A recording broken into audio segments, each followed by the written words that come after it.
Hi everyone, welcome back to Yarns.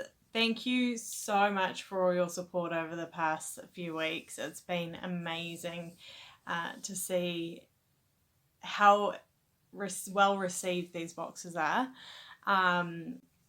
It's amazing, and I love being able to share the world of crochet with everyone. So what we're going to do today is I'm going to do a little crochet 101 kind of video. So to start with, we're going to look at how to hold the hook, the yarn, and the project. So there's heaps of different ways to do this, and everyone's kind of a bit different. I know my grandmothers, they'll hold their hook and project and yarn a lot different than what I do, and I've got friends that they look at the way that I do it and they're like, what? And vice versa. So we're going to look at the way that I do that, and if it works for you, then it works for you, and if it doesn't, there's plenty of other ways to do that out there. We are going to have a look at working in the round versus working flat. So creating a 3D object, why we work in the round versus why we create a flat object. How to create our foundation. So your foundation will be different for something that is going to be kind of a 3D object as to something that's going to be flat like a washcloth or a blanket. And we're also just going to learn our basic single crochet stitch, which is a stitch you'll use commonly across a number of projects. Cool, let's get started.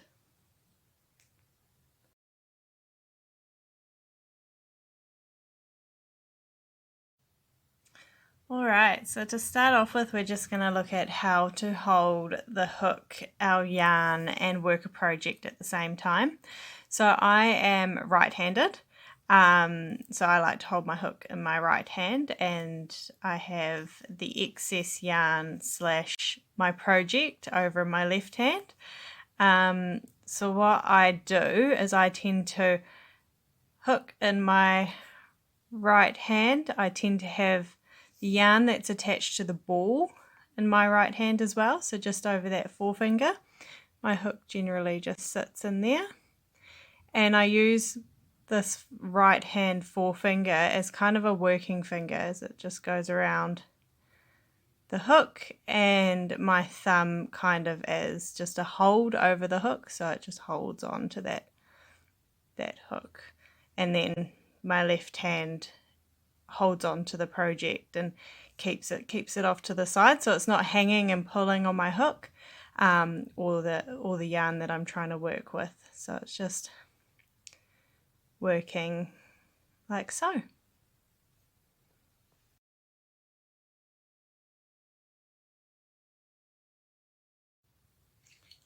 Alright everyone, so to start with, we're going to look at working in the round versus working in the flat. So our washcloths are something that where we work in the flat. So we will work backwards and forwards, creating rows backwards and forwards.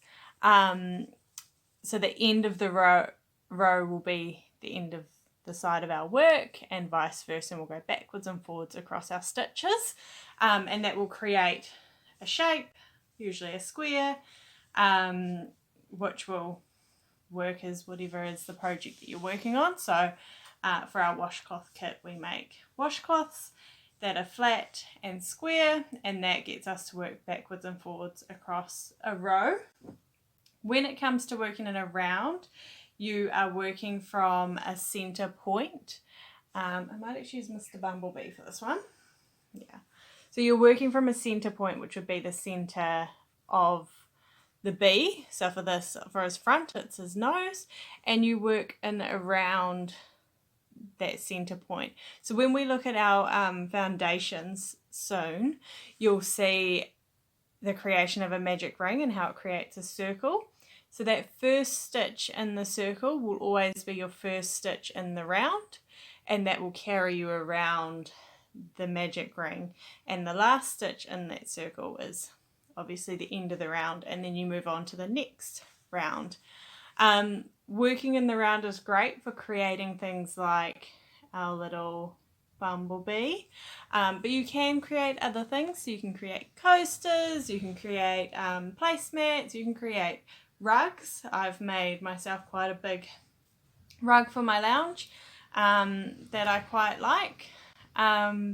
So both techniques have their merits. Both can be tricky at times depending on the stitches that you're using in either the round or the flat, but both can create something beautiful.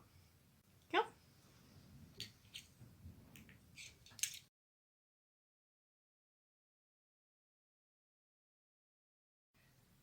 So we're going to look at two types of foundations. Our first is going to be our chain, and this is generally what you will use if you are trying to make a flat project.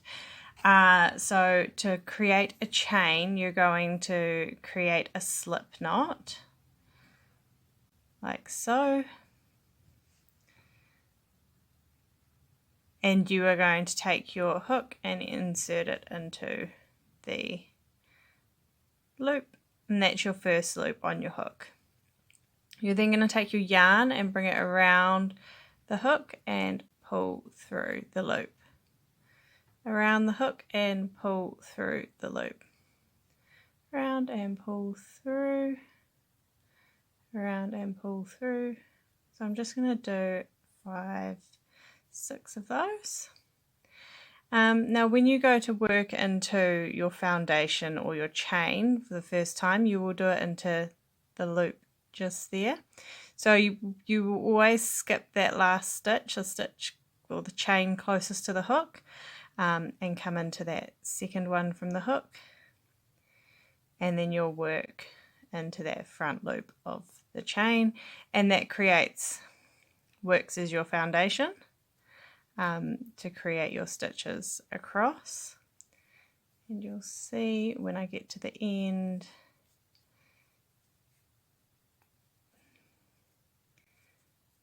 that it just creates a nice, so you've got your foundation and your first row of stitches. Cool. And then what we are going to look at is how to create our magic ring.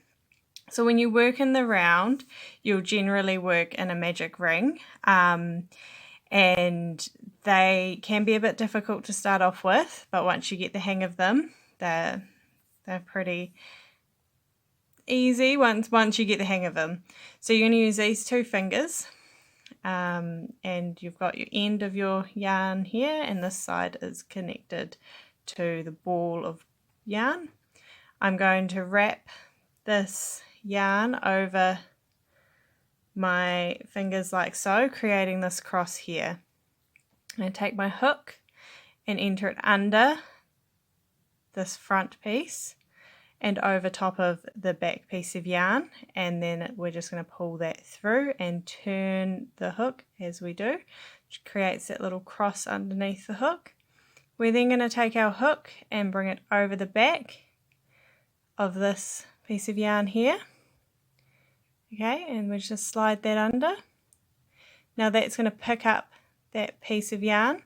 We're going to turn our fingers slightly and pull it back through the loop on our hook. Now that creates your magic ring.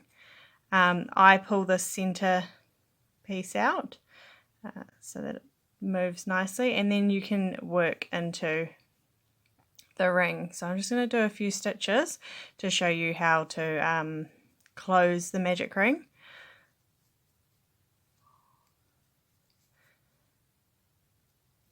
Alright, so when we've done our stitches in the magic ring, we're then going to pull this piece of yarn here, and that is just going to close our magic ring, and it creates a little circle. Okay.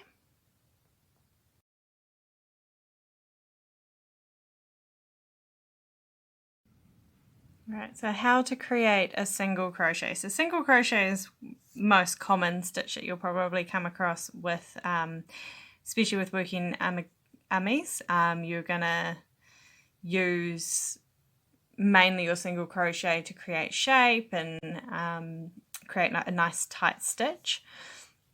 So what you do is you take your hook, and I've got my work over here, and you're just going to enter your hook into the stitch like so, under both of those loops. you're going to bring your yarn around your hook and pull through the stitch. This is going to result in those 2 loops on your hook. Okay, now you're just going to take your yarn around your hook and pull it back through, and that's going to create your first single crochet. So we're going to enter into the stitch. We're then going to bring our yarn around our hook, pull through. That gives us our 2 stitches, and we're going to yarn around and pull through. Alright, let's do that again. So we're going to take our hook, enter into the stitch, bring our yarn around, that pulls through, 2 loops on the hook, yarn around and pull through. And that's your single crochet.